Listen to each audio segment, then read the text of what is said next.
This is the Egyptian desert of the pharaohs, 200,000 square kilometers of rock and sand.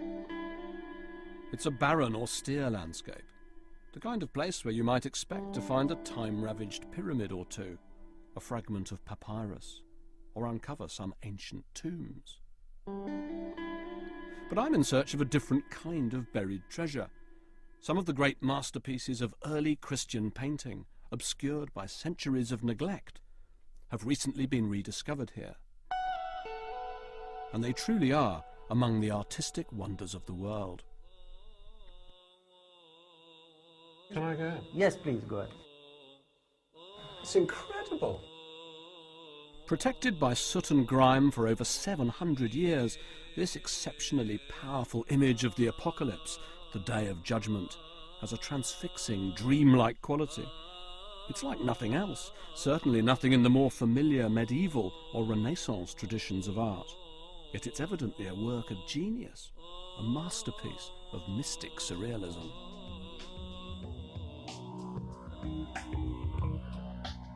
But as I've discovered during my odyssey around the Mediterranean, these dazzling but barely known examples of the artistic accomplishments of early Christendom are far from unique. In churches, temples and holy places, there are other outstanding works of early Christian art that deserve to be more fully appreciated. Paintings, mosaics and painted glass produced during 1,000 years and more, from the classical period to the Renaissance, that still suffer from an unfair degree of neglect. Many were created by men whose names have been lost or were never recorded, and so have never acquired the cult of celebrity of later artists like Michelangelo or Van Gogh. In this series, I want to look at these ancient works anew. I want to celebrate early Christian art in its own right, to explore what was itself a golden age.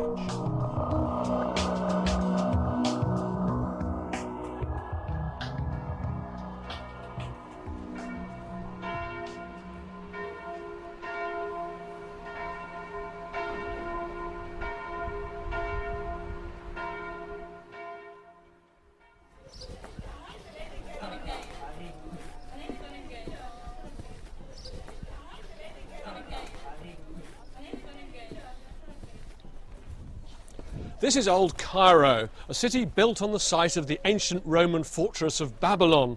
It's home to the Copts, one of the most ancient Christian communities in the world, and one that's still very much thriving. Today is the Feast of St. George, celebrated like many saints' days here by a special mass and procession. It reminds me a bit of the Catholic festivals of southern Italy, but with even more incense and the volume turned up.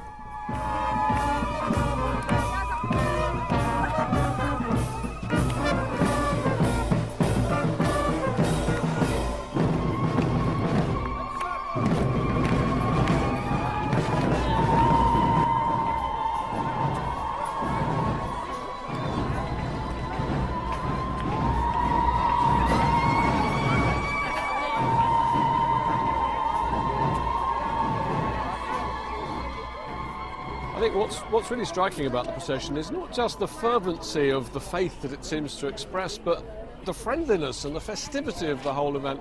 I was really struck by this amazing ululatory wailing that goes on. I can't do it. I'll have to try and get someone to teach me how to do that. So it expresses joy. Yes. No, I was curious because it sounded almost like it might be wailing, you know, that you're still lamenting the martyrdom of George. How do you do it? Can you just show me how you do it? Yes, I can. Would you mind? Okay, no, I never mind. No. Okay, go on. I'll count to three. 1, 2, 3, go.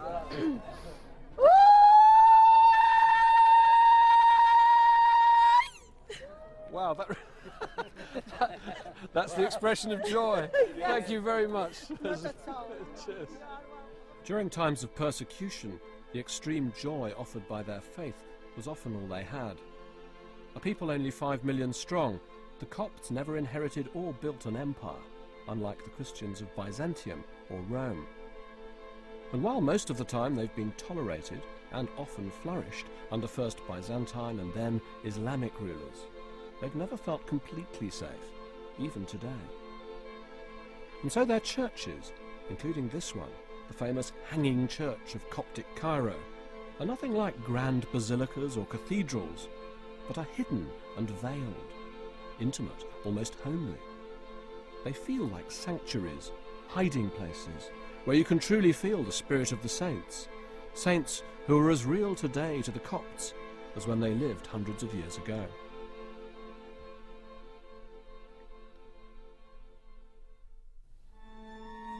The best place to see the art that this intense spirituality has produced is the Coptic Museum. Its sprawling collection reflects nearly 2,000 years of Coptic history, going all the way back to the founding of the church in Egypt in the 1st century, traditionally by St. Mark himself. And pride of place goes to this 4th century version of the Psalms of David in the Coptic language, the earliest and only complete manuscript of the Psalms. I think this battered book, it looks like it's an object that survived from a fire. It's a symbol not just of how the Egyptians still treasure the relics of early Coptic Christianity, but I think it's also a symbol for me of the Coptic art tradition as a whole, because it is a battered tradition, a tradition that's had to live through persecution, through the migration of populations. It's amazing in a way that anything survives at all. But here in the Coptic Museum, we can experience that tradition, albeit only in fragments, rather like the pages of this battered book. But we can see just what an extraordinary art tradition resulted from it. To the Copts, just as precious as the word is the image. In another room, I found the earliest surviving wall paintings from the 6th century. Coptic art's a reminder of just how much can be achieved within a simplified style. What strikes me about them, apart from just these very vivid faces, is the intimacy of the scale. I mean, these really are images designed for one-to-one contemplation. They're images that I think were in the monastic cells. And although you couldn't describe them as masterpieces, they have got this tremendously vivid, Picasso would have called it, I suppose, primitive power. In fact, this scene of the Madonna suckling the infant Christ has got something of a Picasso about it. It's such a primal image of the basic act of a woman suckling her child, but also an image of the way in which the Christian faith is nourishing the people who sustain it.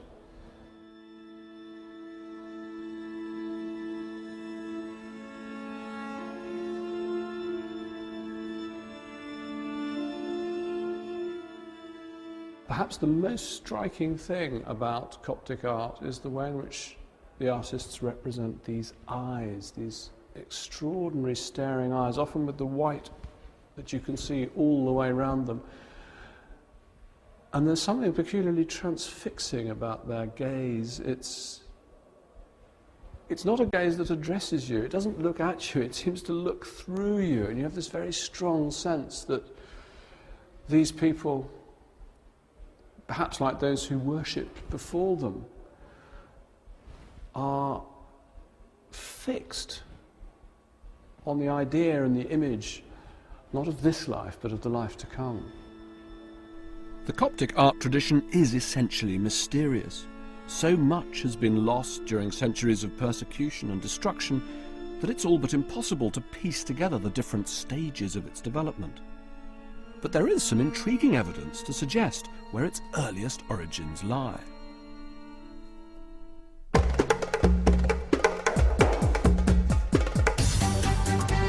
But for that, I had to leave old Cairo and travel across town to the modern city.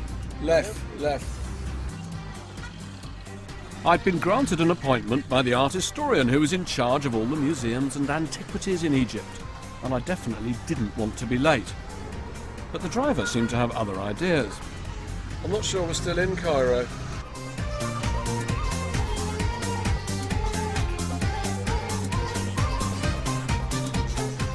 We want the museum.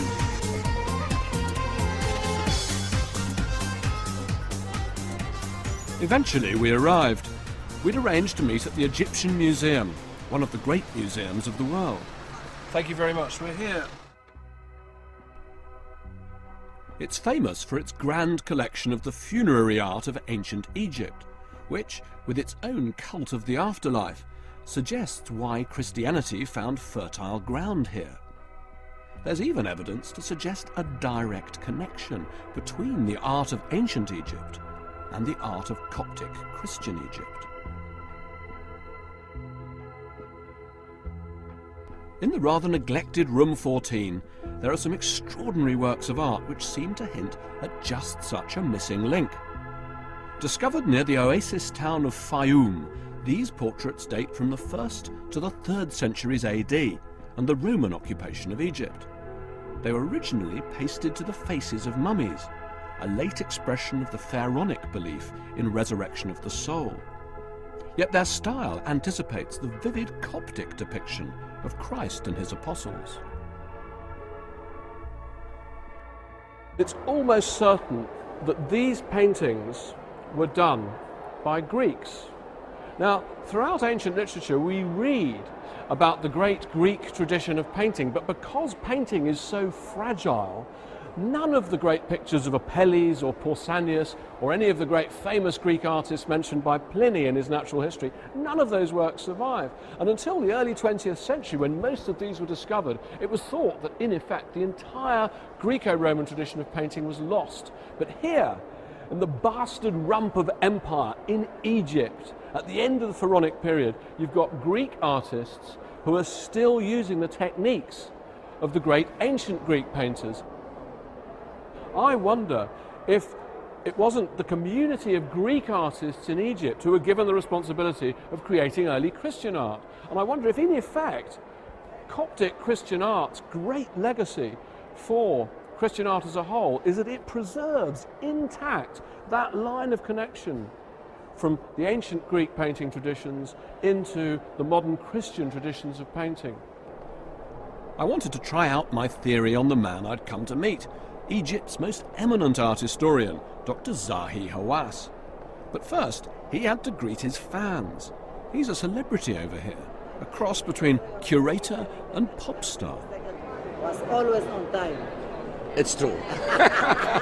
Eventually, I was given a 10-minute slot in his busy schedule, and I soon found he was just as enthusiastic about the Fayum portraits as I was. Look at the calm eyes. It's the search for the afterlife. Look at the nose. It's like Mona Lisa. We have a treasure. It's hidden. No one knows anything about it. But even the expertise of Dr. Hawass had its limits. Virtually all of the Fayum portraits have been removed from the mummies they were stuck onto. But I had noticed that there were one or two still intact in the corner of the room. I asked him a leading question, in the hope that he'd lead me over to look at them. Do you have any mummies with the Fayum portraits on them? No, I don't. We don't really. What about those ones? Are those I don't know. I haven't seen. If you can show me one. So I did. I haven't seen this. This is a surprise to me. This is a Fayum portrait So that gives us a picture of how it looks they were like. actually taken out of the ground. It's mummified, and they have the face above that. I haven't seen this before. You give me some discovery at the museum. It's a big museum. And with that, my 10 minutes were over. Well, it's been fascinating. Thank you so much. I know you've been a very, very busy man. We'll take your mic off. It's got to go and talk to the Discovery Channel. I never did have the chance to ask him whether he thought the artists who painted the Fayum portraits founded the Coptic art tradition. But to me, the visual evidence seemed pretty overwhelming. Anyway, Zahi wasn't the only one with an appointment elsewhere. I had a rendezvous too, not in Cairo, but in the desert.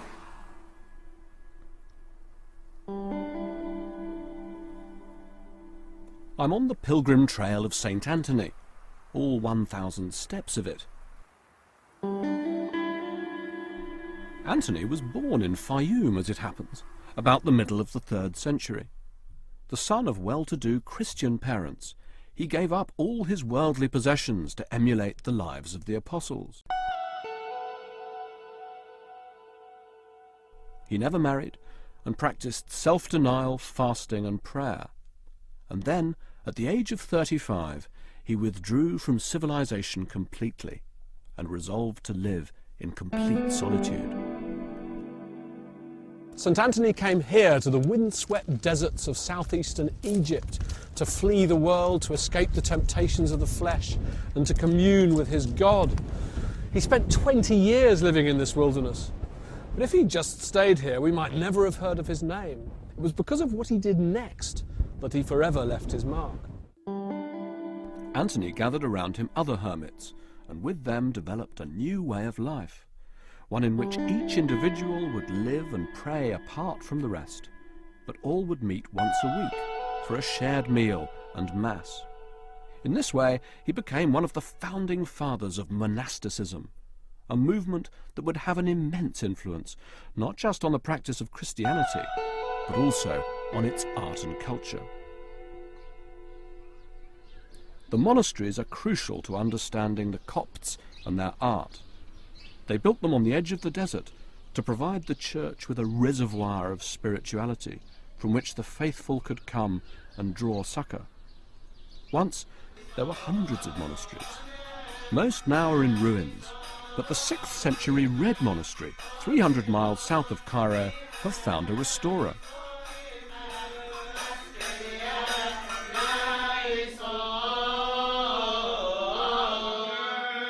While the abbot still says daily mass in a side chapel, Professor Betsy Bowman from Temple University in Philadelphia is supervising the monastery's renovation. We're now in the center of this remarkable architectural structure, which is referred to as a tri-lobed space, which is to say that it's like a three-leaf clover in plan.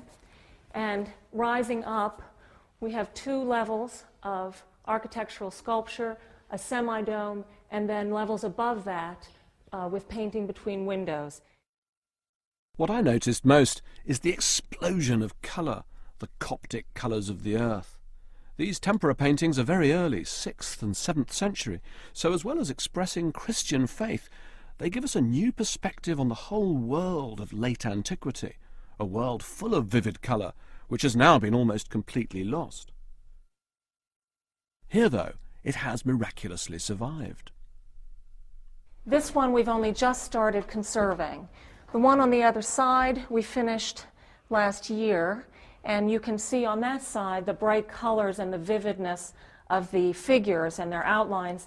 Here, most of what you have is blackness or darkness, and when you see something that looks like a brighter window, that's an area where we've already conserved the paintings. And what paintings they are! These were created by masters of their art, the equal of any in the Byzantine Christian Empire at the time. What's characteristic about these, as far as late antique art goes, and certainly Coptic art, is their frontality, the outlines, the strong colors, the intense gaze of the figures. The painters here were not at all interested in creating a window into space on this surface. So we tend to think that great art is art that takes that flat surface and gives us the illusion of the natural world around us. And here we see none of that whatsoever, and it's not because they couldn't do it, it's because they didn't want to do it. It will take at least another 3 years for the restoration to be completed. The grime of centuries has to be removed particle by particle, and where the colour has disappeared, the gaps have to be filled in with greyish-brown paint, designed to be unobtrusive. But Betsy's team of Italian art restorers are among the best in the world, and when they're finished, she is sure that Sohag Red Monastery will be recognised as one of the miracles of early Christian art. I think it's fantastic. I think it has enormous force. When I first walked into the church after we moved the scaffolding from that side to this side, and I saw that entire expanse for the first time, it was as if a force hit me. I almost fell back on the floor. It was so intense. I think there's something magnificent about this expanse of paint from floor to ceiling. The experience of Sohag made me wonder what other works of Christian art might be hidden in these deserts.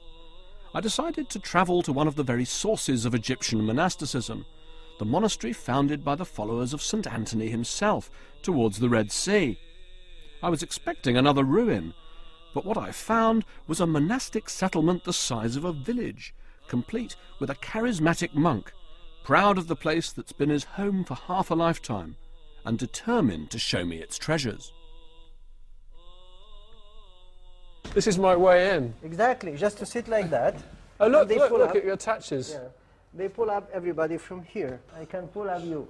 Father Maximus is letting me into his monastery on this rather extraordinary... That's fantastic. So that was how you used to enter the This monastery. is how they entered the monastery. It's not very dignified. Yeah.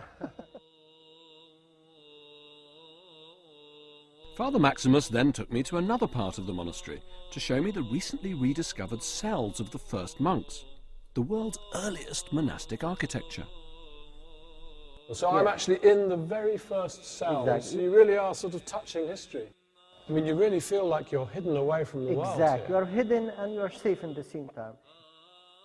After a long period of decline since its heyday in the 13th century, St Anthony's Monastery is now clearly thriving, a sign of the great revival of the Coptic religion and Coptic art which has taken place in the last decade. Father Maximus has spearheaded a renovation campaign here, rebuilding and restoring the most complete tempera cycle in all Coptic Egypt. I'd heard the results were impressive, but nothing had prepared me for the experience itself.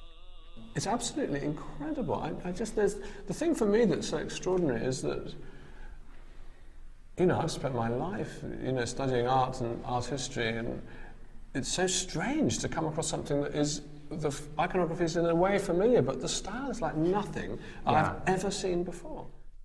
In this, the original monastery church, the restoration has revealed these unique and utterly fascinating 13th century wall paintings. I mean, I think when you first look, you think it's quite primitive, but then you look again and you begin to see that it's actually just fantastic sort of abstract pattern making, and these horses that are paired with each other and this beautiful attendant. If you go to the Egyptian Museum and look to the bed of Tutankhamun, it's carried by two cows. And the two cows, they have the same motif. Just how that ancient Egyptian motif found its way onto the walls of a Coptic monastery, we'll never know. But I liked Father Maximus's idea that there might be an aesthetic connection between ancient Egypt and Coptic Egypt. I felt it was true at many other levels. The sense of line, symmetry and design, all integral to the stark brilliance of these pictures. The ancient Egyptians were famous for their understanding of maths and geometry, and perhaps there's evidence of the continuation of that tradition here too. I've never seen a Madonna like that. And to me, I can't. I mean, it's an extraordinary face. To me, it's like some of the faces painted by Picasso. Exactly, it's very powerful. Everything is the circle. Her face is a circle. Christ is in a mandala. Her hands make a circle. Her knees, even her knees are like circles.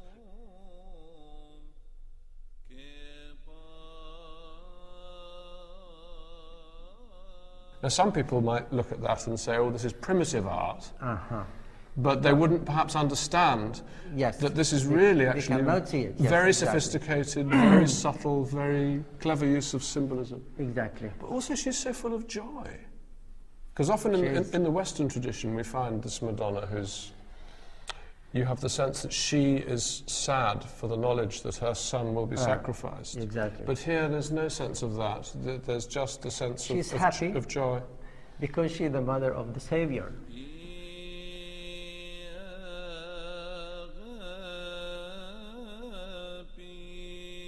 We have a very beautiful chanting for Mary in the Coptic church. And for example, if I, this is from the night prayer in the Coptic language, we have many songs for Mary every day. And for example, this one, if we started, we say,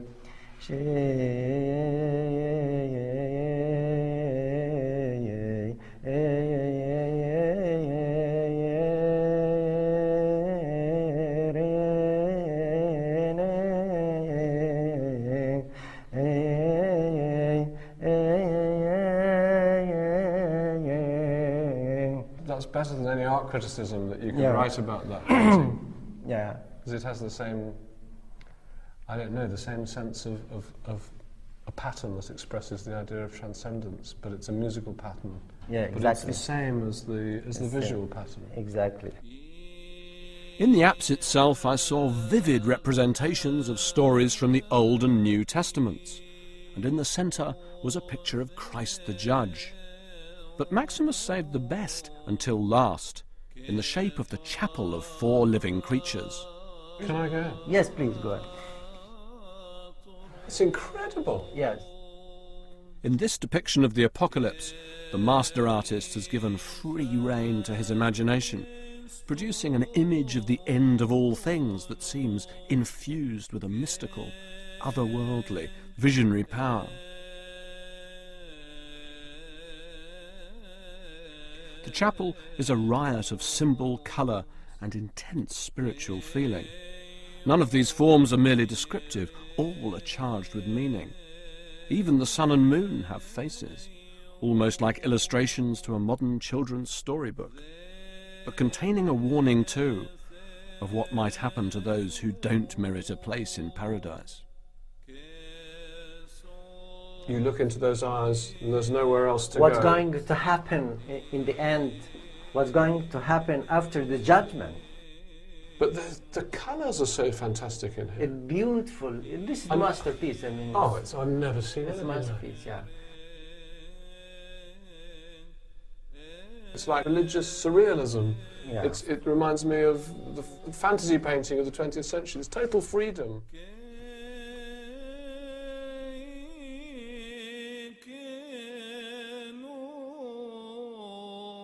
Coptic painting, little known but full of its own fiercely expressive sense of divine mystery, seems to me to be a microcosm of the entire world of early Christian art.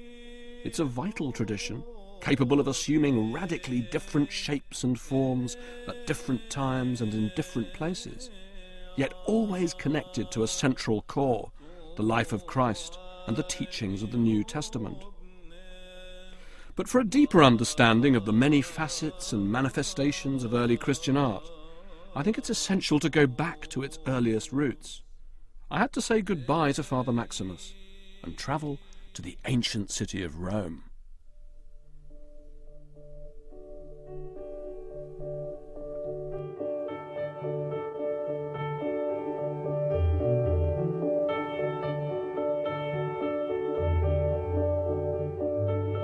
Rome in the 1st century AD was still the centre of a great pagan empire.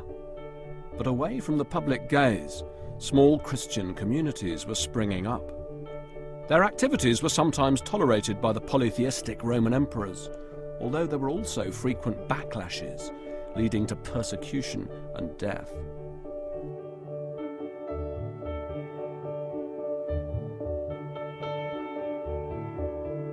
Perhaps it's because they want to set themselves apart from the pagans.